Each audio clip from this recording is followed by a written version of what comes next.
মই সেইকাৰণে আমি অসম ক্ৰিকেট সন্থাই যিমানলৈকে পাৰোঁ আমি জিলাবিলাক ক্ৰীড়াত আমি ষ্ট্ৰং কৰি আছোঁ কাৰণ আমি অসম ক্ৰিকেট সন্থাই গুৱাহাটীত বহি আমিতো প্লেয়াৰ উলিয়াব নোৱাৰোঁ আৰু প্লেয়াৰ অকল গুৱাহাটী নহয় গোটেই ষ্টেটখনতে আছে আমি সেইকাৰণে প্ৰত্যেক জিলাত মই কওঁ ধুবুৰীৰ পৰা কালি আমি গৈ আহিছোঁ ধুবুৰী বৰপেটা গোৱালপাৰা সাধাৰণতে মানুহ অৱহেলা কৰা জিলা বুলি কয় সেই জিলাবিলাকতো আমি কেম্প পাতিছোঁ আজি আপোনালোকে নিউজত পাইছিলে আজি কিছুদিনৰ আগত আমি 5টাকৈ ফাষ্ট বলাৰ কেম্প কৰা হৈছে বৰপেটা উজনি অসম লোৱাৰ আছাম মিডল আছাম বৰাকবিল সকলোতে কৰা হৈছে আৰু প্ৰত্যেক কেম্পতে মিনিমাম 500 ল'ৰা আহিছে আৰু গুৱাহাটীত 1200 ল'ৰাই ফাষ্ট বলিঙৰ ট্ৰায়েল দিব আহিছে মই ভাবোঁ ক্ৰিকেটৰ সম্ভাৱনা বা বিভিন্ন ক্ৰীড়া সম্ভাৱনা আছে অসমত কিন্তু আমি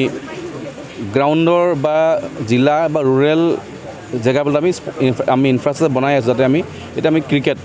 যদি পিটছে নাথাকে সি ক'ত প্ৰেক্টিছ কৰিব টেনিছ বলটো নহয় তো আমি সেইকাৰণে প্ৰত্যেক জিলাত আমি ভাল এখন পিটছ বনাই আছোঁ যাতে মাটিবিলাক আমি ভালকৈ আনো লোকেল যদি মাটি বেয়া আমি বেলেগৰ মাটি আনো যেনে অসম ক্ৰিকেট সন্থা আমি বালাংগীৰৰ মাটি আনিছোঁ তেনেকৈ অসমৰ বাকী গ্ৰাউণ্ডবিলাক আমি গুৱাহাটীৰ য'ত বেষ্ট মাটি পোৱা যায় আমি ধুনীয়াকৈ ব্যৱস্থা এটা কৰি আমি পৰিৱেশ সৃষ্টি কৰিছোঁ মই আশা কৰোঁ যাতে ক্ৰিকেট সন্থাৰ এই উদ্যোগৰ পাছত এটা সময় আহিব য'ত প্ৰত্যেক জিলাই ভাল ক্ৰিকেটাৰ উলিয়াই আনিব ধন্যবাদ আজি অসম ক্ৰিকেট সন্থাৰ উদ্যোগত তথা ৰঙিয়া জিলা ক্ৰীড়া সন্থাৰ সহযোগত আমি অসম ক্ৰিকেট সন্থাৰ পুঁজিৰে প্ৰায় 70 লাখমান টকাৰ এটা আমি প্লেয়াৰ্ছ পেভিলিয়ন আজি আধাৰিলা কৰা হ'ল আশা কৰোঁ আগন্তুক 6 মাহৰ ভিতৰত পেভিলিয়নটো হৈ উঠিব কাৰণ আমি নিজে দেখিছোঁ এতিয়া খুব ৰ'দ বা বিভিন্ন সময়ত প্লেয়াৰসকলে যেতিয়া খেলা ধূলা কৰাৰ পাছত এটা ভাল পৰিৱেশ প্ৰায় নাথাকে গ্ৰাউণ্ডবিলাকত অসম ক্ৰিকেট সন্থাই বিভিন্ন সময়ত আমি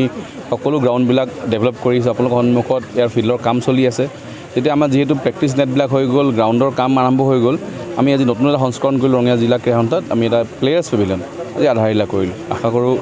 অসম ক্ৰিকেট সন্থাই এই ধৰণে আমি অসমৰ বিভিন্ন জিলাত কাম আৰম্ভ কৰি আহিছোঁ যোৱাকালি আমি গোৱালপাৰাত আধাৰিলা কৰিলোঁ ধুবুৰীত উন্মোচন কৰিলোঁ আজি ৰঙিয়াটো আধাৰিলা কৰিলোঁ আশা কৰোঁ যাতে এই ধৰণৰ প্ৰত্যেক জিলাত কাম কৰিলে আগন্তুক সময়ত আমি আৰু ইয়াৰ পৰা উলিয়াব পাৰিম বা আৰু ভাল খেলুৱৈ প্ৰত্যেক জিলাৰ পৰা ওলাব সেইকাৰণে আমি অসম ক্ৰিকেট সন্থাই প্ৰত্যেক জিলাত ফাইনেন্সিয়েল এছিষ্টেঞ্চ আমি দি আছোঁ আৰু আমি নিজে ইনফ্ৰাষ্ট্ৰাকচাৰ ডেভেলপ কৰিছোঁ কাৰণ ক্ৰিকেটৰ খেল হিচাপে বিভিন্ন আমিও বুজি পাওঁ BCCIৰ পৰা